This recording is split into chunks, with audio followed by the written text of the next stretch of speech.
বিরোধী দলগুলো সরকারকে ধাক্কা দিয়ে ফেলে দিতে গিয়ে নিজেরাই ধপাস করে পড়ে কোমর ভেঙে এখন উঠে দাঁড়াতে পারছে না, এমন মন্তব্য করেছেন পররাষ্ট্রমন্ত্রী হাসান মাহমুদ। চট্টগ্রাম জেলা রেড ক্রিসেন্ট সোসাইটির নবনির্বাচিত কর্মকর্তাদের অভিষেক অনুষ্ঠানে তিনি এমন মন্তব্য করেন। এ সময় তিনি আরও বলেন, বিরোধী দল বলছে সরকারের ভিত নেই, তারপরও শেখ হাসিনার সরকার 4 মেয়াদ ধরে ক্ষমতায় আছে। নগরের আন্দরকিল্লা জেমিসন হাসপাতাল প্রাঙ্গণে আয়োজিত অনুষ্ঠানে রেড ক্রিসেন্ট সোসাইটির চেয়ারম্যান ডাক্তার এম.ইউ. কবির চৌধুরী সহ সংশ্লিষ্টরা উপস্থিত ছিলেন।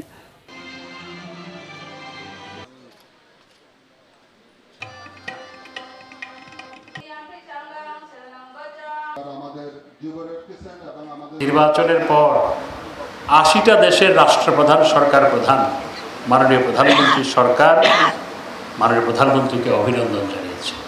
মার্কিন যুক্তরাষ্ট্রের প্রেসিডেন্ট তিনি চিঠি লিখে বলেছেন আমাদের সম্পর্ককে নতুন উচ্চতায় নিয়ে যেতে চান। এতে এই যে ব্যক্তিবিশেষ রাজনীতির ব্যাঙদের মাথা খারাপ হয়ে গেছে এবং ব্যাঙের মতো এই জন্য বেশি বেশি লাফাচ্ছে।